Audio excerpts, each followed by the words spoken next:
Gram सभा अम्बा राम गोपाल ओझा भैया को भारी से भारी वोट देकर विजयी बनावे। राम गोपाल ओझा भैया जिंदाबाद जिंदाबाद जिंदाबाद। राम गोपाल ओझा भैया जिंदाबाद जिंदाबाद जिंदाबाद।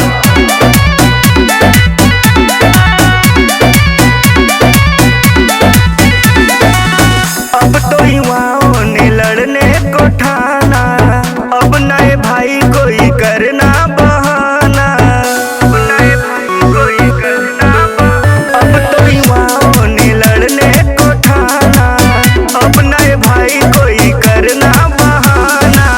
किसी की भी बातों में अब नहीं आना है, किसी भी के बातों में अब नहीं आना है।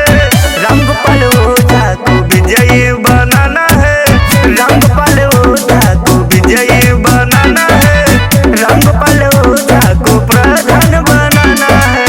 राम गोपाल ओझा भैया जिंदाबाद जिंदाबाद जिंदाबाद। राम गोपाल ओझा भैया जिंदाबाद जिंदाबाद जिंदाबाद। राम गोपाल ओझा भैया जिंदाबाद जिंदाबाद जिंदाबाद। अब सबका वोट जब बहुमत से पाएंगे, ग्राम सभा अम्बा का प्रधान बन के आएंगे, ग्राम सभा अम्बा का प्रधान बन के आएंगे। आप सबका वोट जब बहुमत से पाएंगे, ग्राम सभा अम्बा का प्रधान बन के आएंगे।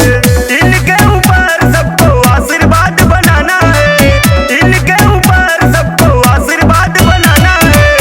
राम गोपाल ओझा को विजयी बनाना है, राम गोपाल ओझा को विजयी बनाना है, राम गोपाल ओझा को प्रधान बनाना है। राम गोपाल ओझा भैया जिंदाबाद जिंदाबाद जिंदाबाद। राम गोपाल ओझा भैया जिंदाबाद जिंदाबाद जिंदाबाद। राम गोपाल ओझा भैया जिंदाबाद जिंदाबाद जिंदाबाद। इनके लिए सब जाति